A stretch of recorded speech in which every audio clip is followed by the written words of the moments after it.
I like sex. Sex with women. Women who must have sex with... That's not how I should start this issue. As a man, why don't I just play the intro first?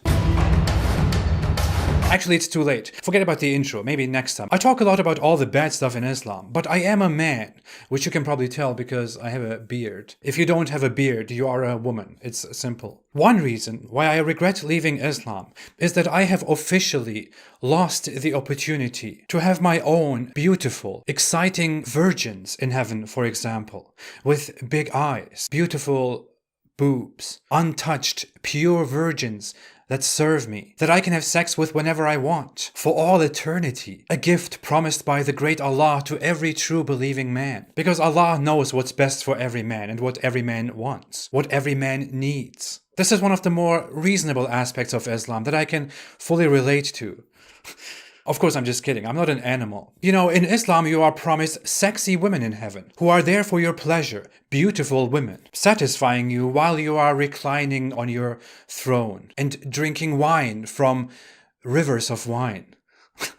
So stupid. There is no way to deny this, because it sounds so ridiculous, so idiotic, so primitive. Many modern pop Muslims today try to make this go away and reinterpret it, claiming some very absurd stuff, like that the Quran was actually describing fruit in heaven. But the Quran is very clear on these virgins, and Muhammad describes further that men will receive beautiful women that are like nothing else. Attractive women with beautiful breasts, skin so soft and white that you can almost see their bones.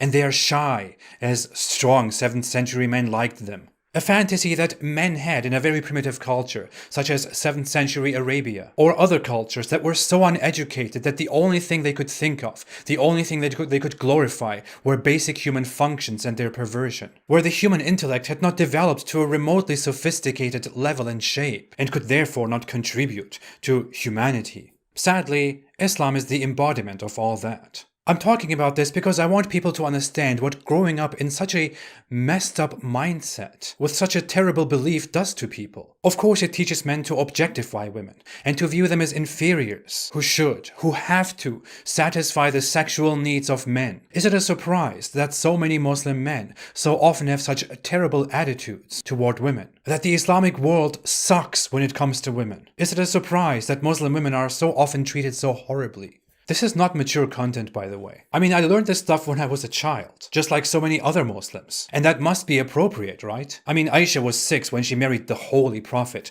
and she didn't wait very long until she had sexual intercourse with him, which happened when she was 9. Obviously, it's appropriate for a 6-year-old or a 9-year-old boy to learn about all the beautiful, fantastic virgins that he will have if he just believes in Islam. As a Muslim, you are born mature and you die mature, for immature virgins in heaven. Seriously, I learned this stuff as a child. I knew about the concept as I was growing up. And I was in Germany, where girls and boys are together, where women and men are friends, colleagues. We are equal. And while on the one hand I learned that women and men are just the same, despite our natural differences and interests, on the other hand I learned that I, as a man, will be given sex servants, beautiful sex servants in heaven. Growing up with that thought completely distorts your view on sexuality, of women, of girls. It gives you the idea that the women outside and in your household are just inferior to you as a man. Inferiors who become wives and who take care of children and of the sexual needs of men who are in charge of them. While you grow up to be a man who will have more specifically created women in heaven that are much more beautiful than all these women here. It makes people hypersexual. It teaches big misogyny. It teaches women to serve, to not disappoint their men, and it teaches men to be dominant, to abuse. It is a disgusting system that debilitates society and makes people sick. I'm sorry, I've always liked women. Always thought they were beautiful, awesome, special. I liked to befriend women. And the idea of love and sex is of course great. But I never thought that I as a man deserved to have subservient women, who are given to me as a reward because I am a good man, because I just desire sex with inferior women. I was never as disgusting as to believe that I deserve my own mindless sex slaves in heaven, creations for my sexual needs. In fact, when I was a Muslim, I didn't really want that. Even when I was highly religious, I never wanted that. When I asked older, more wise Muslims, including scholars, about that, I was told that if I desire no virgins in heaven, but Allah clearly promises virgins to me in the Holy Quran. then it cannot be that I am the one with the better mind and morals. Allah knows best, and He knows me best. He knows what I need and what I want. I should trust Him who knows my nature. I was reminded of this Quran verse which says, perhaps you hate something which is good for you, and perhaps you love something and it is bad for you. Allah knows, while you do not know. Funnily enough, this verse is actually an encouragement for those who don't like fighting to fight for Allah, for which you are also promised virgins in heaven, by the way. I didn't grow up so messed up, but I grew up confused, because I learned that this is what I'm supposed to believe, and I found that very strange, and I questioned that. Maybe it was therefore too obvious that this religion was never for me, and I'm very glad that I left it behind, because Allah and I clearly have our differences concerning morals. In Islam, a regular Muslim man receives virgins in heaven. A martyr receives many more brilliant virgins in heaven. And someone who fights for Allah can apparently obtain slave girls from the wars that he fights, because he has strived for Allah, and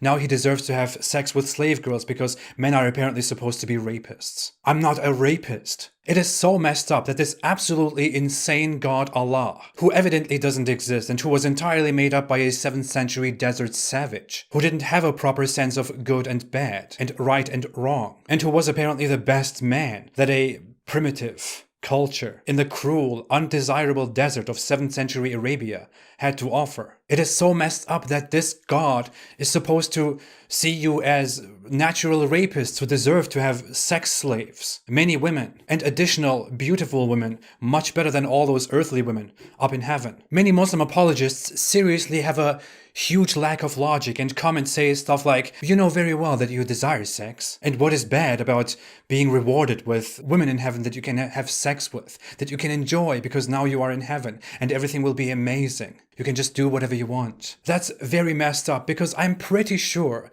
that many women have the same desires. They would also like to have a lot of sex with different people, if you, as a man, seriously justify that desire. So why don't women have amazing looking men in heaven that they can have sex with whenever they want? Such a thing doesn't exist in the Quran. The Quran strangely promises little good-looking boys as servants in heaven, but those are just servants for everybody in heaven. There is no equivalent for women. And just bringing this up would make a Muslim man say, what are you talking about? That's disgusting. A woman is supposed to have one husband. No, sorry. Naturally, the desires of women are not that different. You are just making excuses for yourselves because that's what you like. Also, are we seriously supposed to accept that Allah simply meets your natural desires? Couldn't Allah just change you? I mean, it is in Allah's hands how you are, how heaven is, how the world is. He could simply put you into heaven and say, you don't need sex anymore. Sex is not necessary here anymore. This is a place where you don't have earthly pleasures, where you don't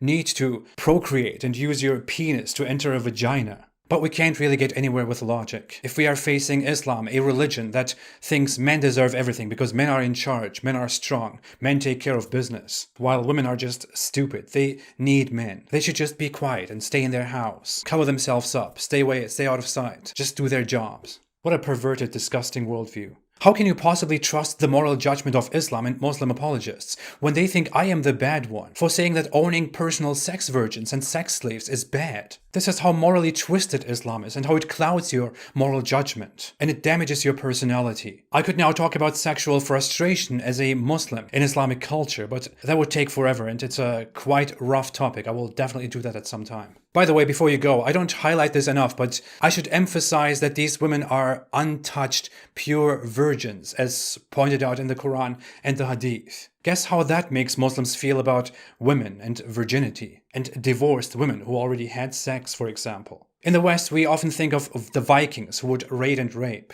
Stop thinking about the Vikings. Think about the Islamic empires, which were large empires that had organized armies of rape in order to conquer the world and spread the religion of peace. Thanks for watching. If you like this video, smash the like button like an Islamic martyr would smash... No. Please like this video and don't forget to subscribe for more. Most of my videos are obviously not monetized. If you want to support me and my cause and want to help me make more videos for the enlightenment about Islam, you can support me on Patreon or on apostateprophet.com. I appreciate your help so much. I will be back. Have a great day and stay away from Islam.